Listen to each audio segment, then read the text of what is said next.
Hi, I'm Chrissy McDaniel with Samaritan EMS Education Division. Today we're going to discuss the VFIS Traffic Incident Management System, or TIMS. This course is designed to help responders organize scenes safely and effectively to increase our own safety on traffic incidents. Some of the topics we're going to cover include some of the challenges we have with traffic responses, coordinating with multiple agencies, SOPs that should be considered when responding, legal implications, and other operations and equipment.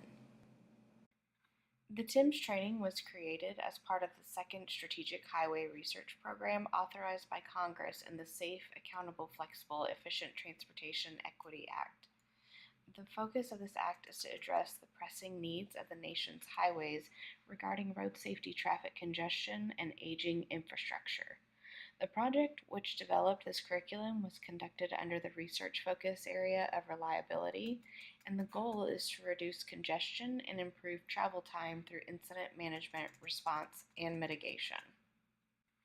The National Unified Goal for TIMS is a unified national policy developed by major national organizations representing traffic incident responders under the leadership of the National Traffic Incident Management Coalition.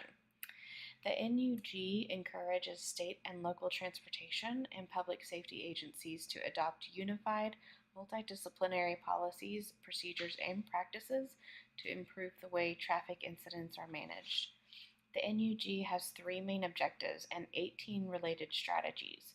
The objectives are responder safety, safe, quick clearance, and prompt, reliable, interoperable communications.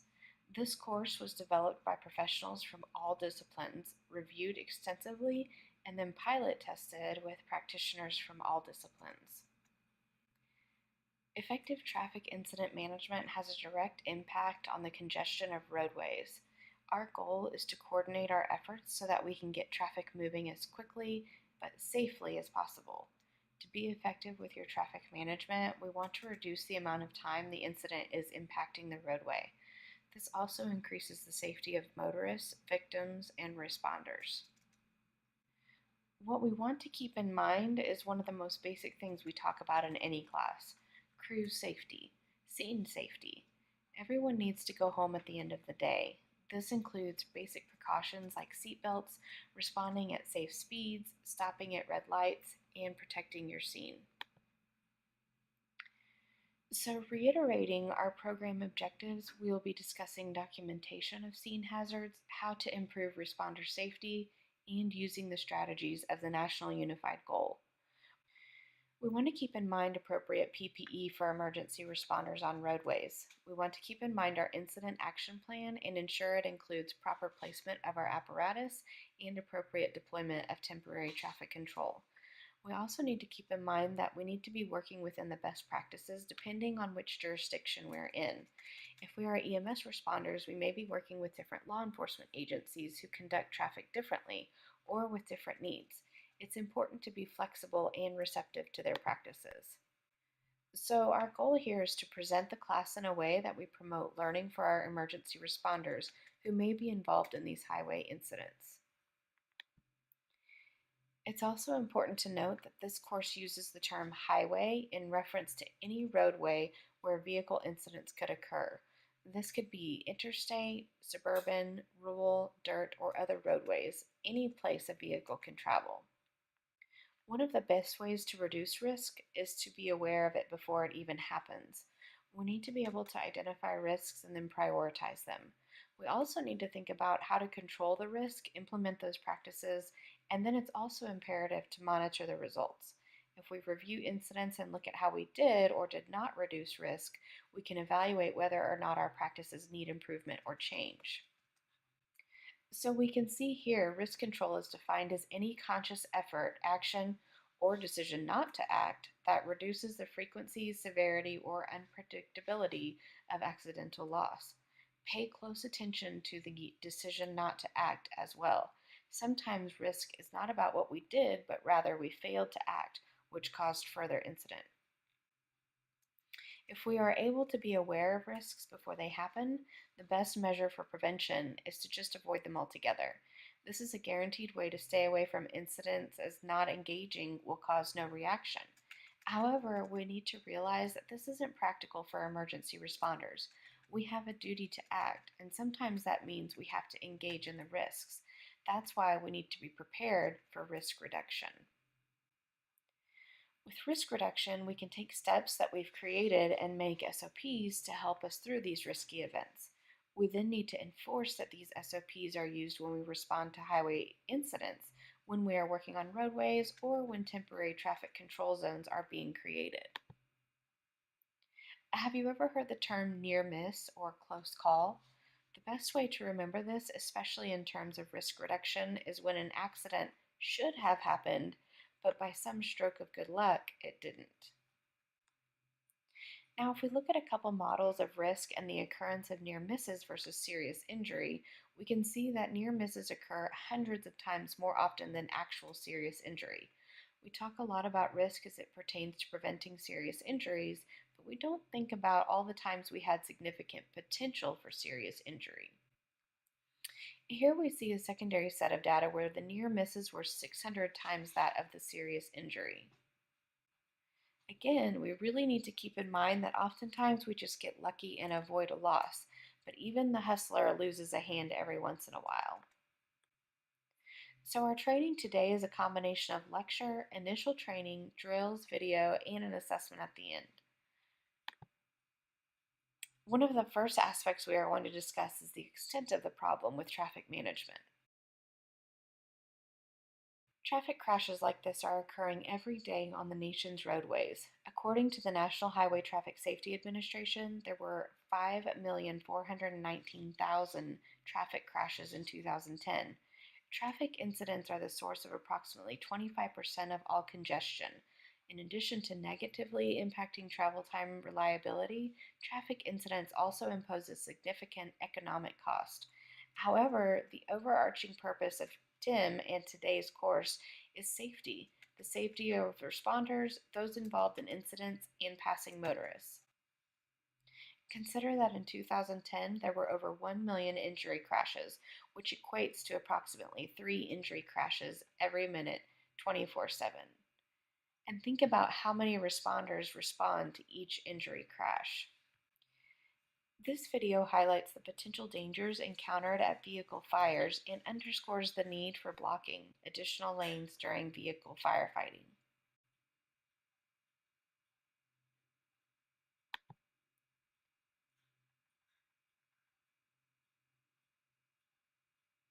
So let's debrief this for a minute. What are the safety implications of providing no traffic control during firefighting activities? Not only are lanes blocked by our apparatuses and crew, but we're also obstructing views with smoke, causing road hazards with water, etc. Even though closing more lanes may temporarily cause more congestion, it is oftentimes better to close more lanes while the fire is being extinguished than risking responder safety in secondary crashes by keeping these lanes open.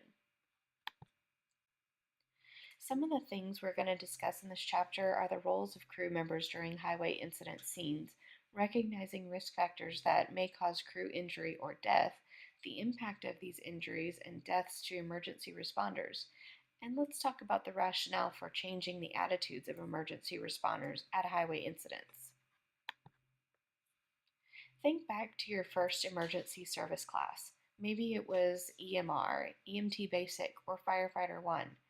What do you remember about highway safety from that class?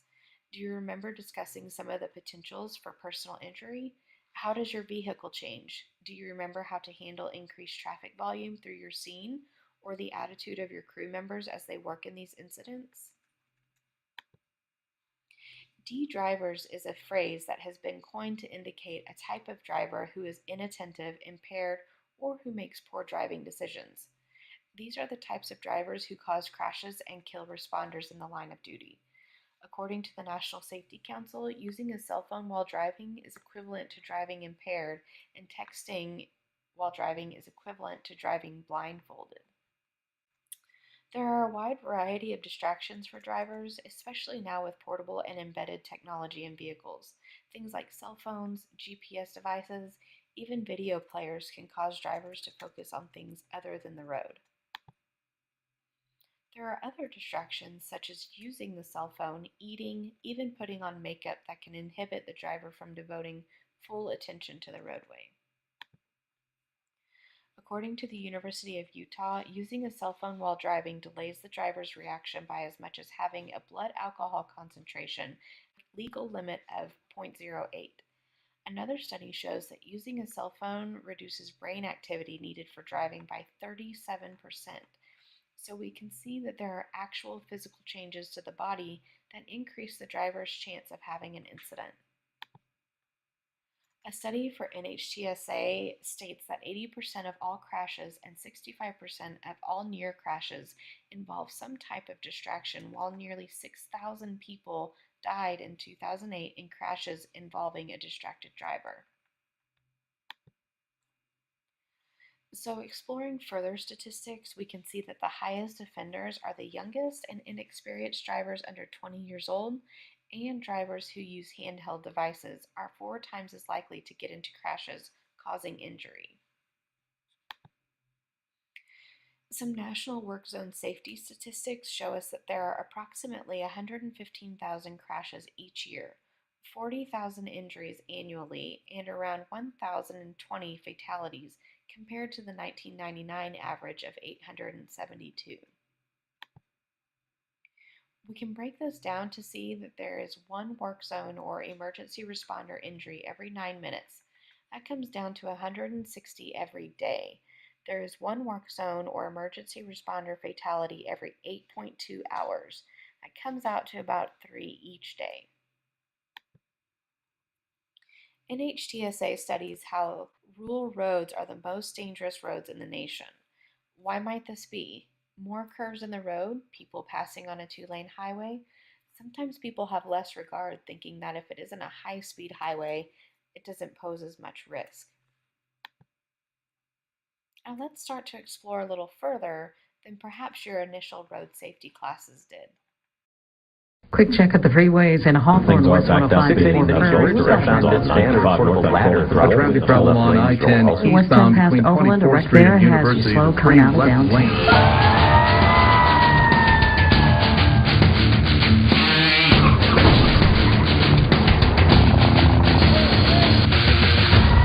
Interstate 83 comes to a standstill when a responding police officer stops to assist one motorist and another car slams into the back of her police cruiser. Officer Teresa Rigby falls from the elevated interstate.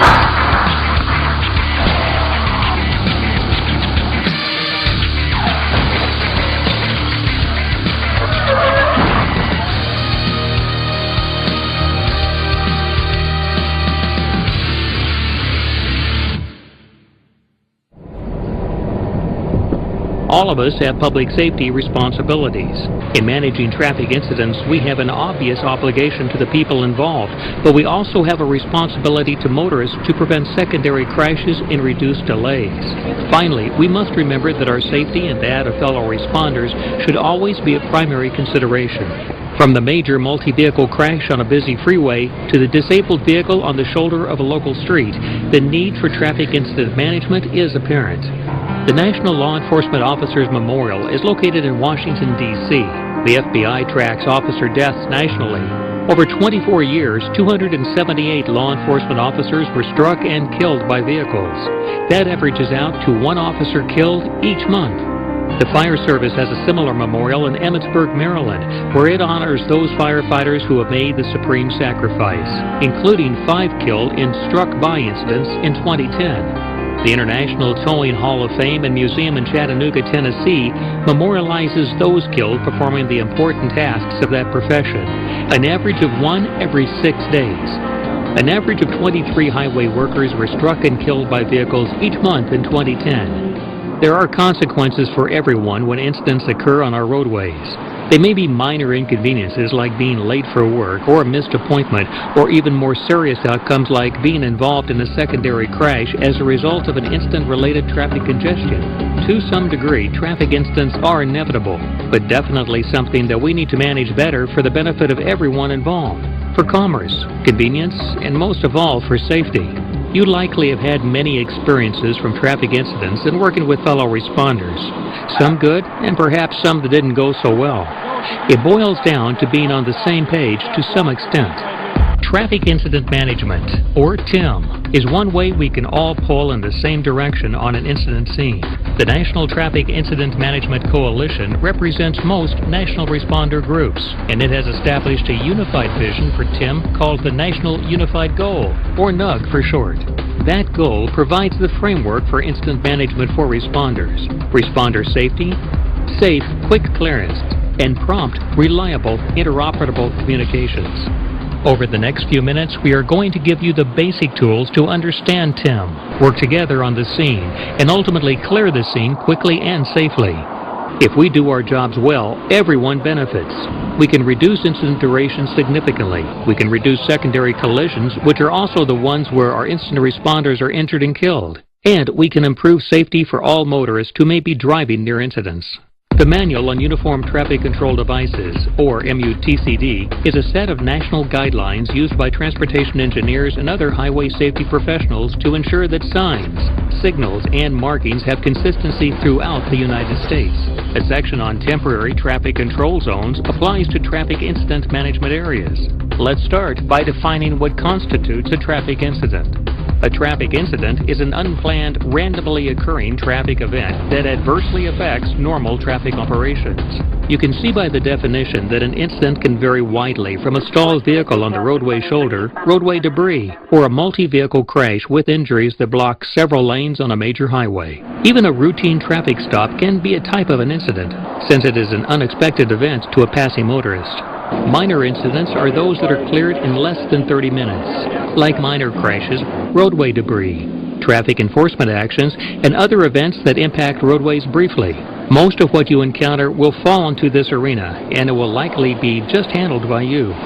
Intermediate incidents require a bit longer to handle and would require up to 2 hours to clear. Many minor crashes would likely fall into this category.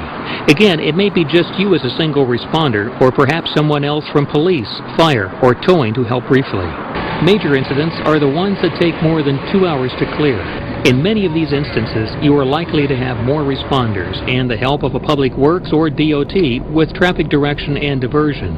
Everyone sharing a common description of an incident scene reduces confusion among responders. Now we have a working definition of incident types. Let's go over some basic TIM concepts. A traffic incident management area is a temporary traffic control zone. It resembles a construction work zone, an advance warning area, transition area, activity area, and termination area. Before the scene is upstream, and past the scene is downstream. The area where the crash is located is the activity area, and the emphasis of the next few minutes. Your safety is the very first ingredient in successful traffic incident management. Let's take a look at how to best achieve safety, regardless of your role as a responder. Like any first responder, as you approach the scene, you should be sizing things up and determining where to park. Every scene is different. Not all responders will be present, so there is not a one-size-fits-all approach. But if we park in a consistent way, it accommodates other responders and ensures maximum flexibility. Flexibility means that we make adjustments while at the scene, as the scene evolves. It is fluid and adaptable to whatever is required. It is not important who arrives first, but how we arrive that dictates safety. Since fire and rescue have the largest vehicles, they can help form a protective block at an incident. This gives them the closest position to the scene for fire suppression and patient extrication, and also prevents a motorist from entering the scene unexpectedly. Next, emergency medical services responds just downstream of the incident. Since they load patients from the back, this gives them proper placement for quick response to the scene and easy exit after patient treatment without being blocked by other responders.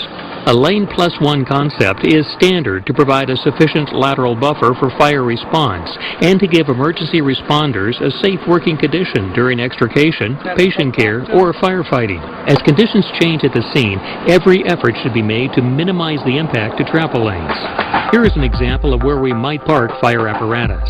A proper buffer should be provided between the engine and the incident. The protective block should only block as much of the travel lanes as necessary. In this case, you can see the lane plus one concept applied. Law enforcement has a few options at the incident. Since motorists tend to pay special attention to their emergency lights, they can park behind the fire truck on the shoulder to help slow motorists. They may assist in blocking multiple lanes by parking their vehicle at the furthest upstream taper location. As additional officers arrive, they should begin traffic control duties further upstream prior to any traffic backup or queue to minimize the chance of secondary crashes or at key locations along detour or alternate routes. If additional officers are required at the scene, their vehicles should be staged downstream of the incident on the same side of the road and in the same direction of travel. This is also the area where towing and recovery operators, along with other responders such as the media, should stage their vehicles and equipment. For all responders, parking vehicles on the opposite side of the roadway should be avoided if at all possible. This type of split-scene response causes responders to cross traffic and can also add to unnecessary congestion, distraction, and traffic issues. For the same reasons, responding from the opposite direction of travel should be avoided where possible, since this increases the chance of secondary incidents along with doubling the amount of congestion. When the lane +1 is no longer needed, drop back and just block the involved lane. Remember, when an incident occurs on a shoulder, the shoulder is treated as the involved lane, so only one lane of traffic is affected. From the responder's perspective, safety apparel no longer only involves bulletproof vests for law enforcement or non-reflective turnout gear for fire personnel. A high-visibility traffic vest shall be worn by all responders not directly involved in fire suppression at the incident scene on a roadway. A minimum ANSI 107 Class 2 vest is required to meet the visibility requirements for roadways. Law enforcement can opt for the ANSI 207 Public Safety Vest, which provides a shorter length for better access to belt equipment. There is no mandate that traffic cones are to be carried by police, though they are required for newer fire vehicles. Cones and other channelizing devices can help you communicate direction to approaching cars, so they are beneficial. Consult your agency's SOP on when to carry and use them. The concept of using cones, road flares, reflectors, or other channelizing devices is to taper cars away from the roadway obstruction and into available lanes. Remember, none of these things can stop a car or replace the need for situational awareness. A properly positioned patrol vehicle or fire truck, along with a handful of cones and other devices, is likely all you may have. Make the most of what you have. However, if you are going to be there for any length of time, call for assistance from Public Works, DOT, or other agencies to establish a safer temporary traffic control zone. As for lighting, the following rules of thumb should be observed. More lighting is not always better. Once traffic goes through a taper and is safely merged, having every vehicle's lights operating can cause confusion, vision impairment, gawking, congestion, and other safety issues. Care should be taken to never blind approaching motorists from either direction. If not needed, front-facing lights should be reduced or eliminated to lessen the impact on traffic approaching from the opposite direction. In many states, there are laws to assist us in performing our duties. Move It, Clear It, and Fender Bender laws require motorists to move vehicles involved in minor, non-injury incidents out of traffic lanes.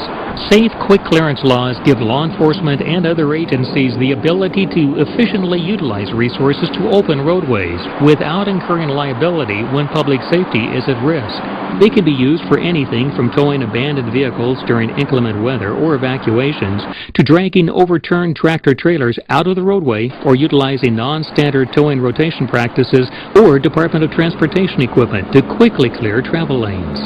Push bumpers are a simple addition to patrol cars to move vehicles and minimize damage. Remember to check your agency's activation protocols and its liability. Size things up as you approach the incident scene itself. Ask yourself what can be done to make this response go as safely and quickly as possible. Can the incident be moved to the median or shoulder or to a parking lot or other safe location? Will you wait for all other agencies to accomplish their tasks before you even begin collecting information? Or will you seek ways to work concurrently, thus saving time without interfering with other operations? Will you wait until your investigation is complete to make contact with towing or other resources? Or will you contact resources early on to allow them to respond with the equipment required? To expedite the removal of deceased victims, some jurisdictions have implemented a system to give the medical examiner an early notification of a fatality prior to them actually being needed at the scene. Will you coordinate with Public Works or other transportation agencies to install lane closures early on? Or will you wait until traffic backs up and secondary incidents begin to occur? Remember, most transportation agencies now have resources from traffic management centers to overhead and portable message boards that can be quickly programmed with appropriate messages to coordinate with the media, trucking companies, 511 toll-free phone systems, mobile applications, and other resources to alert the motoring public of an ongoing incident. Typically, all it takes is a call to dispatch to mobilize these resources. Generally, the sooner other responders are contacted, the more congestion and secondary incidents can be reduced, and the safer the work environment for emergency responders will be. Regardless of your role, you have a lot of things to do and decisions to make at the scene of a traffic incident. Now, let's talk about communication at incident scenes.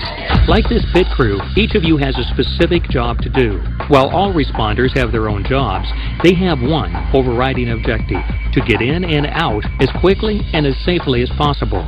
Pick any one of these individuals. Put yourself in their place in terms of your assignment. Their job is to win the race. Be safe, be as efficient as possible, and work as a team. Our job is to clear the incident. Be safe, be as efficient as possible, and work as a team. Both have one thing in common: properly communicating with one another to achieve the task at hand. Use plain language, not radio codes, so you can be understood. For example, knowing that a crash is against a median wall allows other responders to be in the left lane, thus reducing their need to cross lanes unexpectedly. Relaying that the incident is on the westbound side 1 mile beyond an interchange keeps responders from unnecessarily blocking traffic on the opposite side of the road. A standardized lane description system has been developed to assist responders. Left and right shoulders are called by those names, and travel lanes are numbered from the inside outward, 1, 2, 3, etc. On-ramps and off-ramps are referred to as such. If there is an adjacent service road, its lanes have their own numbering, from the inside outward, starting with 1. The next critical communication tactic is properly painting the picture for the responders. All too often, resources are simply requested. Wouldn't it be more effective to describe the scene so agencies can determine for themselves what resources are required? Having to respond to additional or different equipment only delays incident clearance and contributes to congestion, travel delays, difficulty in response, and most importantly, the safety of both responders and the motoring public. The other critical time to communicate is at the incident scene itself. Properly using incident command procedures, a coordinated response can be initiated to achieve the goals as safely and efficiently as possible. By utilizing the unified command system, everyone is kept abreast of the goal and how operations can achieve the goal without impacting others. Just like the NASCAR crew, incident responders need to act in a coordinated fashion, no matter if an incident is a minor one of less than 30 minutes involving only law enforcement and a tow operator, or a major one of more than 2 hours involving multiple agencies and affecting multiple jurisdictions. Sound traffic incident management practice makes us all far more efficient and effective. But most importantly, they keep everyone safe, reduce delays, minimize motorist frustrations, promote commerce, and save time, money, and fuel. You can manage to survive at a traffic incident by following some guiding principles. Let's recap the more important ones. Wear your retroreflective traffic vest day and night. Park all vehicles in their appropriate location. Watch traffic and reassess the scene for changes. Reposition vehicles as needed to make room for other responders. Use lighting appropriately. Dim headlights unless they are needed to illuminate the scene at night and direct all lights away from oncoming traffic. If available, use traffic cones and other traffic control devices to protect the scene, warn motorists, and guide them to open travel lanes. Block as few lanes as needed to protect the scene and to guide motorists. Open travel lanes as soon as possible. Consider moving the incident and all responding vehicles to the shoulder, or preferably completely off the roadway to an exit or parking lot. Clear the scene as soon as possible.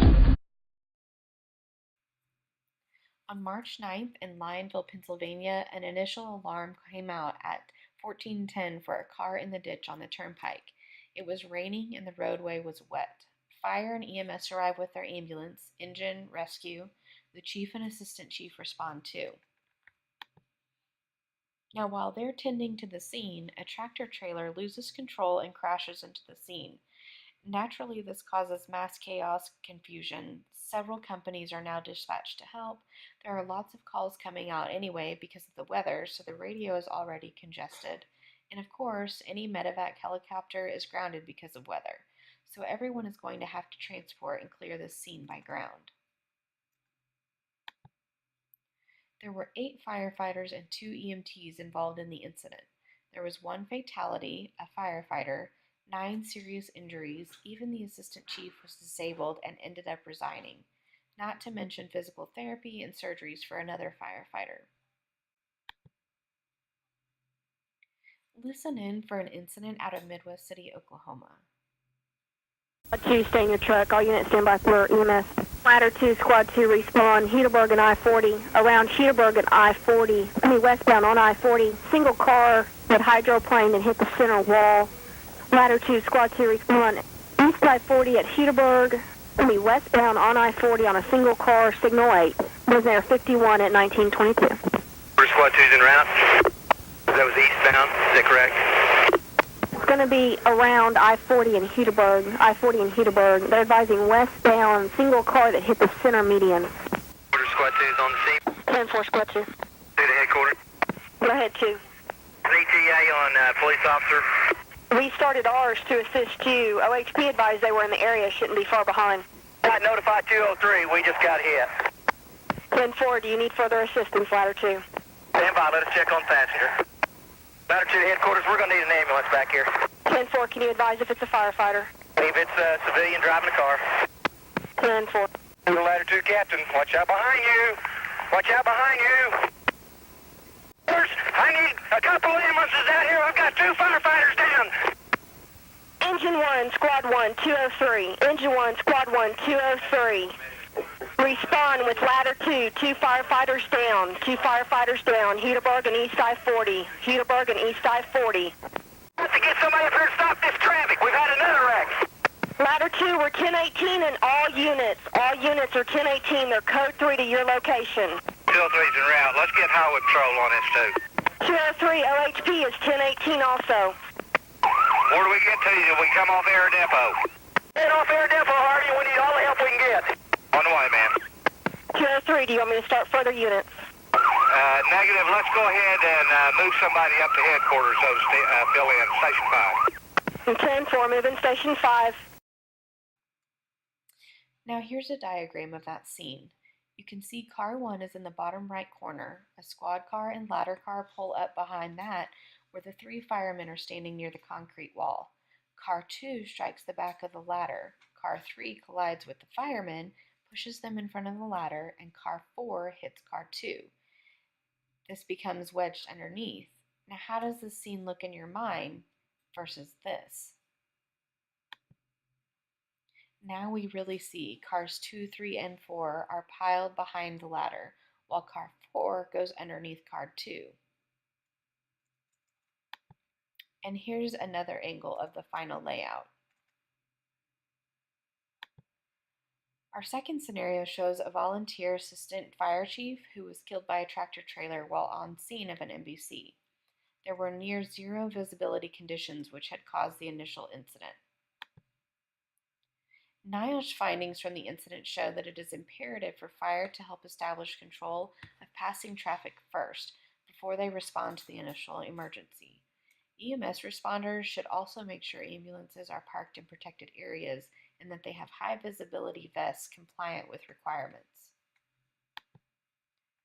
The model shows how the semi swerved to miss the initial incident, causing almost a pinball effect between police cars, the firefighter, vehicle 2, and the ambulance. And here we can see a photo of the semi's resting place. Another incident occurred in Minnesota where a volunteer assistant fire chief was killed at a road construction site. Here we see a picture of the scene showing the difference between where the victim was before and after being struck. NIOSH findings from this included ensuring proper vehicle placement to block crews from traffic, establishing and enforcing SOPs for safe practices, providing training for traffic scenes, and ensuring everyone is wearing high visibility equipment. Another volunteer firefighter died while walking across an interstate. The firefighter walked in front of a semi on the highway. He was walking from his POV to respond to an incident he came upon. Now this photo shows us the difference between the point of impact, where the victim was, and where the truck stopped. And this shows the progression of the scene from where law enforcement and wreckers were staged to the point of impact and resting places. Now from this incident, NIOSH found the need to again develop SOPs and hazard training, again emphasizing the need for high visibility apparel and perhaps considering limiting the number of responders and POVs. POVs on scene don't have clear markings and lights, making it difficult for passing vehicles to see them or to have ample time to yield or pull over. Here again we see a volunteer fire captain who responded to an MVC on a state highway. The victim was directing traffic, however there was heavy fog and he was struck by a passing vehicle. This photo shows the location of the incident and where the victim was standing when he was struck. NIOSH findings from this incident are to ensure placement of warning devices such as cones, flares, and message signs. We want to notify drivers as early as possible that there is an incident ahead. We also need to think about positioning those directing traffic on the shoulder upstream. It's also been suggested delivering traffic information via radio and TV broadcasts. This could potentially help motorists decide to take alternate routes, avoiding the incident altogether. In summary, from NIOSH, it is recommended to implement SOPs for responding to roadways, considering proper apparatus positioning, controlling oncoming traffic, strategically placing victims and rescuers in secured areas, using a variety of methods to distribute information to motorists, and it's also wise to have responders park off the scene or on side streets if able. Personnel should wear protective apparel with high visibility features. Traffic directions should be done with a high visibility equipment such as the visible reflective stop, slow signs, and finally, pre-incident plans should be made for areas of higher incident rates. The best preparation is prevention and readiness. Having a plan in place for these incidents can help responders know their roles and their expectations. Some of the risk factors for these on-scene incidents range from just a basic lack of training, lack of situational awareness, improper logistics such as not establishing traffic control zones, poor lighting, and poor vehicle positioning. Also, responders often become lax and don't wear their high visibility apparel. And finally, we can't predict the actions of other drivers, but we have to be prepared that they might have circumstances with reduced vision, whether it's weather, nighttime, etc., or just altered traffic patterns because we've had to deviate traffic flow. Some other things to keep in mind that may affect scene safety is improper notice to oncoming drivers, weather, visibility, lighting, actual movement of responders, think unsafe lane crossing, stepping out in front of vehicles. Then, of course, as we saw in some of the previous scenarios, the use of POVs on scene and protecting the scene with vehicle placement, getting victims to safe areas of the scene, and so on. One of the best ways to prevent incidents is to prepare for them. All responders need to receive adequate training and education, but more importantly, that education needs to be ongoing.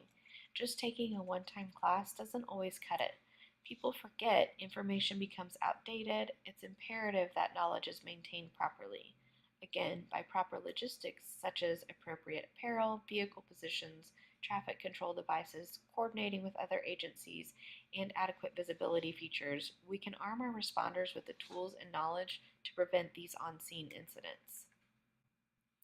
Obviously, when we have an incident occur on scene, it causes some long-term effects, and it's important to think about some of the impacts of these incidents. We want to avoid injury or death, but think about the long-term impacts such as disability, rehab, loss of limb, inability to work, long-term health care needs, and any on-scene incident can have some psychological impacts as well. No one wants to see their friend or partner sustain injuries or death, and watching those events play out can be extremely hard to recover from. Besides the physical and emotional loss, there are also some other facets that are impacted. An agency loses personnel, whether by injury or death. The agency also potentially faces litigation. There is a financial impact of repairing equipment and vehicles. That rig is unable to deliver service, and whether we like to admit it or not, there is a degree of respect that is lost from the community. Whenever there is an incident, the media jumps at the chance to report it, and it's often very inaccurate. Responders get painted in a tainted light, and the public perceives that agency as irresponsible or negligent. The former fire commissioner of Chicago Fire once said, "Firefighters responding to calls need to operate as if someone is trying to run over them, and it's as simple as that. All responders need to be constantly vigilant, working to stay one step ahead of other vehicles." The numbers we reviewed are concerning, and the scenarios we saw were just a fraction of the actual incidents. Sadly, it seems that several of these incidents were due to lack of situational awareness and being alert to one's surroundings. Remember, to prevent, we have to be proactive.